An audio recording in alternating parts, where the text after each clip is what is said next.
بسم اللہ الرحمن الرحیم اللہم صلی علی محمد وعلی آل محمد رب اشرح لی صدری ویسر لی امری واحلل عقدۃ من لسانی یفقہوا قولی۔ السلام علیکم دوستو، میں ہوں ایک عام سا مسلمان فقیر معصوم وارثی۔ دوستو، ہم اکثر ایسی پریشانیوں میں گھرے رہتے ہیں جن پریشانیوں کا ہماری ذات سے بالواسطہ یا بلا واسطہ کوئی تعلق ہوتا نہیں ہے۔ یعنی ہمارا کاروبار بھی اچھا چل رہا ہے لیکن پھر بھی ہم پریشان تو رہتے ہیں، ہمارے گھر کے معاملات بھی کافی بہتر ہیں لیکن پھر بھی کوئی نہ کوئی پریشانی رہتی ہے۔ انسان کی زندگی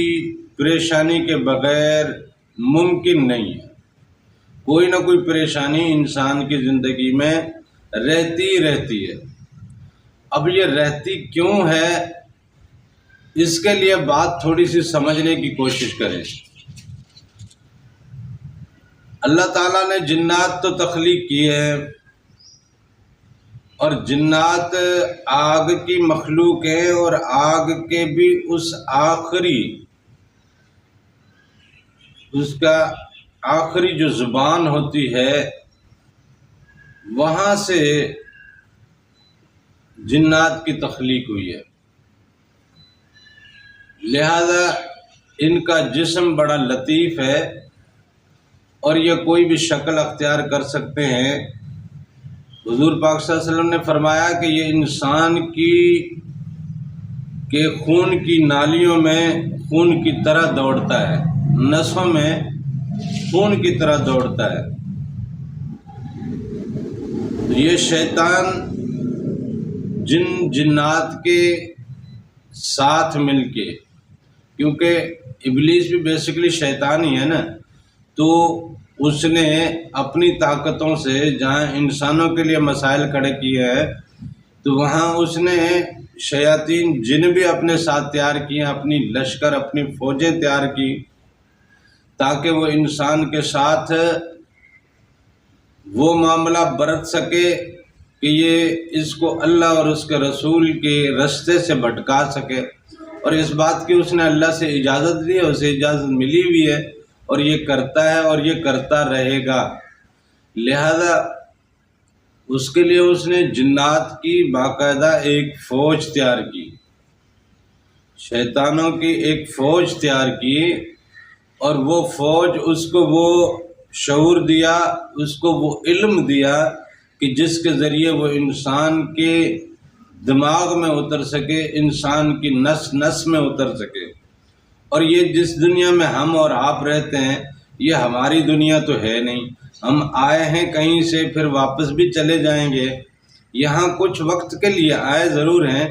لیکن یہاں ہم ہر بندہ یہ کہتا ہے ہم مسافر ہیں، چند پل کی زندگی ہے، 4 دن کی زندگی ہے، پھر چلے جانا ہے۔ تو چلے جانا ہے تو صاف ظاہر ہے جانا کہاں ہے، آئے کہاں سے ہو، اس بات کی کوئی فکر نہیں ہے۔ اور جس دنیا میں 4 دن کے لیے آئے اس کی اتنی فکر ہے کہ بھائی بہنوں سے، گھر والوں سے، رشتہ داروں سے، دوست احباب سے، سارے زمانے سے دشمنیاں بھی مول لی ہوئی ہیں اور جھگڑے بھی مول لیے ہوئے۔ تو یہ دنیا جو ہے، یہ دنیا اصل میں ہے ہی شیاطین کی دنیا، یہ جنات کی دنیا ہے، یہ عالم ناسوت پورا، یہ اربہا ارب سیارے، ستارے، یہ گلیکسیاں، یہ کلسٹر، یہ سارا جو کچھ بھی ہے فضاؤں میں، ہواؤں میں، مختلف سیاروں میں، یہی جنات کی مختلف قومیں رہتی ہیں۔ اس روئے زمین اور اس روئے زمین کے ساتھ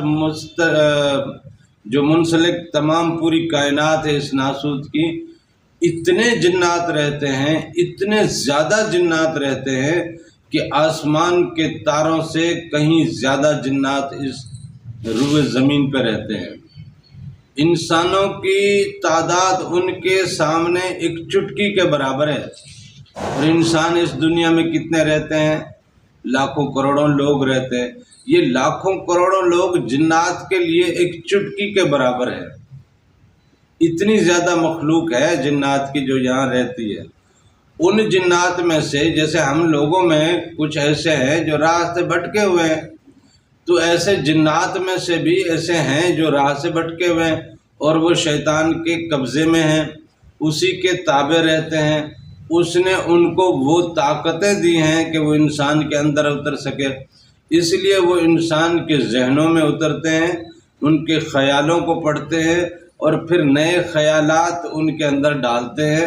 ان کو خواہ مخواہ کسی نہ کسی پریشانی میں الجھائے رکھتے ہیں تاکہ وہ ایسا نہ ہو کہ اللہ کی طرف پلٹے۔ جب بھی اللہ کی طرف پلٹنے کی کوشش کرتا ہے تو کوئی نہ کوئی ایسا معاملہ سامنے کر دیتے ہیں، ایسے مسائل سامنے کر دیتے ہیں کہ وہ آدمی پھر اپنے اس پلٹتے اس ارادے سے ہٹ جاتا ہے اور پھر کسی اور کام میں لگ جاتا ہے۔ ایک بندہ نمازوں کا تسلسل شروع کرے تو اس کا تسلسل توڑنے کی ہر ممکن کوشش کی جاتی ہے۔ اس طرح جو بندہ نیکی کرنے کی کوشش کرتا ہے، رواداری کی کوشش کرتا ہے برادری میں اور دوستوں میں اور پورے احباب اور پورے دائرے میں، وہ اپنا ایک مثبت کردار ادا کر رہا ہوتا ہے، تو اس کے لیے معاشرے میں سے، برادری میں سے، دوستوں میں سے ایسے مسائل اٹھ کھڑے ہوتے ہیں کہ اس کے لیے جینا مشکل ہو جاتا ہے۔ پھر وہ بھی یہی کہتا ہے کہ بھائی یہ دنیا جو ہے نا، یہ سیدھی انگلی سے گھی نہیں نکلتا، یہاں پہ یہاں انگلی ٹیڑھی کرنی پڑے گی۔ تو یہ انگلی ٹیڑھی کرنے والا جو انداز ہے یا یہ جو مزاج ہے یا جو خیال ہے، یہ انگلی ٹیڑھی کرنے کا مطلب یہ ہے کہ اپنے آپ کو ٹیڑھا کرنا، اپنے آپ کو ٹیڑھا کرنا، وہ اس صراط مستقیم سے ٹرن کرنا، ٹرن کر کے صراط مستقیم سے بھٹکے ہوئے راستے پہ لے جاؤ گے تو بھٹکے ہوئوں کے ساتھ تو ایسے ہی جناب برتا جائے گا۔ یہ سیدھی بات نہیں سنتے، یہ محبت کی بات نہیں سنتے، یہ کوئی اچھی بات نہیں سنتے، ان کے اوپر ڈنڈا برسا کے رکھو، ان کے ساتھ یہ کر کے رکھو، ان کے ساتھ یہ کر کے رکھو۔ یہ شرافت والی دنیا نہیں ہے، یہ شرافت والے لوگ نہیں ہیں، یہ شرافت کی زبان نہیں سمجھتے۔ مطلب عجیب کانسیپٹ اور عجیب ماحول ہمیں دیا جاتا ہے۔ یہ سارا کچھ ہوتا ہے شیطانی فوج کے توسط سے، اور یہ شیطان کرتا ہے تاکہ اس خلیفے کو، اس بندے کو اپنے رب سے کنیکٹ ہونے سے روکا جا سکے۔ یہ تمام معاملات ہر بندے کے ساتھ پیش آتے ہیں، جو نیکوکار ہے اس کے ساتھ بھی، جو بدکار ہے اس کے ساتھ بھی۔ بدکار کو اور الجھاؤ میں رکھنے کے لیے اور نیکوکار کو اس راستے سے بھٹکانے کے لیے یہ عمل کرتے ہیں، اور یہ اس کوشش میں لگے رہتے ہیں، اور یہ کوشش چلتی رہے گی، یہ قیامت تک رہے گی۔ یہ ہمارے دشمن کیوں ہیں؟ کبھی ہمارے سامنے آئے ہیں؟ کوئی کر کے دکھائے دشمنی؟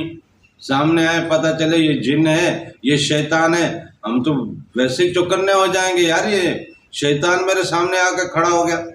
وہ کبھی بھی شیطان بن کے آپ کے سامنے نہیں آئیں گے، وہ یا تو انتہائی شریف النفس اور اچھا انسان بن کے آپ کے سامنے آئیں گے، ایک دوست کی صورت میں سامنے آئیں گے کہ جس پہ آپ بھروسہ کریں، جس کی آپ بات مانیں، وہ آپ کو میٹھے سے انداز میں ایک ایسے راستے پہ لے کے جائے گا آہستہ آہستہ کہ جو اللہ اور اس کے رسول کا راستہ ہی نہیں ہوگا۔ اور یا تو یہ پھر وہ خیالوں کے ذریعے، سوچوں کے ذریعے وہ آپ کے اندر، آپ کے دل میں ایک اضطراب کی کیفیت برپا کر کے رکھتے ہیں، آپ پھر کبھی بھی سکون کی زندگی جی نہیں پاتے۔ اور یہ سکون کی زندگی نہ جی پانا حقیقت میں دیکھا جائے نا، یہ بھی ایک تحفہ ہے، کیونکہ سکون اور راحت یہ حقیقت میں ہماری اس دنیا کے ساتھ کنیکٹڈ ہے جو ہم نارملی اپنے جس دائرے میں دیکھیں نا، جس دائرے میں ہم جی رہے ہیں، جس شہر میں، جس محلے میں، جس علاقے میں، جس برادری میں، جس گاؤں میں یا جس بھی گھر میں ہم رہتے ہیں، ہمیں سکون کہاں ملتا ہے؟ اپنے گھر میں۔ تو یہ ہماری روح جہاں سے آئی ہے، جو ہمارا اپنا گھر ہے، اس گھر تک جب ہم نہیں پہنچتے تو ہمیں سکون میسر نہیں آئے گا۔ اس دنیا میں اگر سکون میسر آتا ہے تو حقیقت میں یہ سکون ہمارے نفس کا ہے۔ اس کا مطلب اب نفس راحت میں ہے، نفس تسلی میں ہے، نفس خوشی میں ہے، نفس خوش ہو گیا ہے، اسی لیے تو ہم اطمینان میں ہیں۔ نہیں تو روح کی تو طبیعت ایسی ہے، یہ تو تڑپتی ہے، جب تک یہ وہاں پہنچتی نہیں ہے یہ تب تک تڑپے گی۔ آپ ذکر میں آئیں، آپ ورد وظیفے میں آئیں، آپ چلے کاٹیں، آپ اتنے مضطرب ہو جائیں گے۔ آپ کا دل جب بیدار ہوتا ہے، قلب سلیم جب بنتا ہے، یہ قلب صنوبر سے جب قلب سلیم بنتا ہے اور اس میں جب نور اترتا ہے تو اس کی شکل بدل جاتی ہے۔ یہ پھر نارملی قلب صنوبر جو ہے وہ مرغے کی شکل کا ہے، چلتا پھرتا مست مرغا، ککڑو کو کرتا پھرے گا ہر جگہ پہ جناب، وہ ٹھونگے مارتا پھرے گا۔ لیکن جب یہ قلب سلیم بنتا ہے تو اس کی شکل ہو جاتی ہے آدھے تکبیر دیے ہوئے مرغے کی طرح۔ پوری تکبیر آئے تو ذرا سے پھڑکے مار کے یہ مر جائے، پوری تکبیر نہیں ہے، آدھی تکبیر ہے، تڑپتا رہتا ہے، خون بہہ رہا ہے، گلا کٹا ہوا ہے، چل سکتا ہے نہ، کھا سکتا ہے نہ، پھر سکتا ہے نہ، کچھ دنیا کی موج مستیاں لے سکتا ہے، تڑپتا ہے، نہ جی پا رہا ہے نہ مر پا رہا ہے، بس تڑپے جا رہا ہے۔ قلب سلیم جب پیدا ہوتا ہے تو اس کی شکل اس مرغ بسمل کیسی ہو جاتی ہے، جس پہ بسم اللہ پڑھ دی، ذرا سی چھری پھیر دی، یہاں سے گلا ذرا سا کاٹ دیا، اب یہ نہ مر پا رہا ہے نہ جی پا رہا ہے۔ یہ قلب اور زیادہ مضطرب ہو جاتا ہے، اس لیے کہ اس کو وہاں تک جانے میں اور یہاں سے وہاں کنیکٹ ہونے میں اس کے لیے مسائل تو ہیں، اس کے لیے تکلیف تو ہے۔ یہ تو اس کوشش میں رہے گی کہ یہاں سے وہاں کا میں سفر نہ کروں، بس وہیں جا کے ٹھہر جاؤں۔ تو جب یہ اتنی دوری میں ہوگا تو تڑپے گا۔ تو اس لیے اگر آپ کو سکون مل جاتا ہے زندگی میں تو اس کا مطلب اب آپ کے نفس کا معاملہ بالکل سیٹ ہو گیا، اب آپ مکمل طور پہ اس دنیا سے اٹھ چکے ہو، مطلب یہ ہے کہ اللہ اور اس کے رسول کے راستے سے ہٹ چکے ہو۔ اور اگر مضطرب رہتے ہو تو اس کا مطلب یہ ہے کہ ابھی آپ کے اوپر محنت کی جا رہی ہے، وہ شیطانی لشکر، وہ شیطانی فوجیں آپ کے اوپر محنت کیے جا رہی ہیں، محنت کیے جا رہی ہیں، محنت کیے جا رہی ہیں۔ ابھی بھی آپ شیطانوں کو تھکائے جا رہے ہو۔ آپ کی زندگی کا پریشان ہونا اسی حساب سے آپ کے لیے ایک نعمت ہے کہ آپ اب بھی اپنے دشمن کو تھکائے جا رہے ہو، اور دشمن اب بھی آپ کے ساتھ برسر پیکار ہے، آپ کو اس نے جناب پریشانیوں میں، تکلیفوں میں، مسائل میں، ذہنی کھچاؤ میں، دل کی بے قراری میں، رشتہ داری میں اور دنیا داری کے مختلف مسائل میں اب بھی آپ کو الجھاتا جا رہا ہے، الجھاتا جا رہا ہے، الجھاتا، مطلب وہ اب بھی مطمئن نہیں ہوا کہ یہاں اگر چھوڑ دوں گا تو یہ واپس پلٹ کے اپنا رب سے جڑ جائے گا۔ تو یہ پریشانیاں حقیقت میں ایک تحفہ ہے، اور یہ شیطانی جو لشکر ہیں یہ کام کر رہے ہیں اور یہ کرتے رہیں گے، جب تک آپ اس دنیا میں ہو یہ کام کرتے رہیں گے۔ اس لیے پریشانیوں سے بالکل نہیں گھبرانا چاہیے، پریشانیوں میں اور اپنے آپ کو حساس سمجھو کہ میرا دشمن مجھ پہ چوکنا ہو رہا ہے، اس کا مطلب میرے اندر ایمان اب بھی اپنی ٹھاٹھیں مار رہا ہے، ایمان ٹھاٹھیں مار رہا ہے تو دشمن اس لیے مجھ پہ حملہ کر رہا ہے۔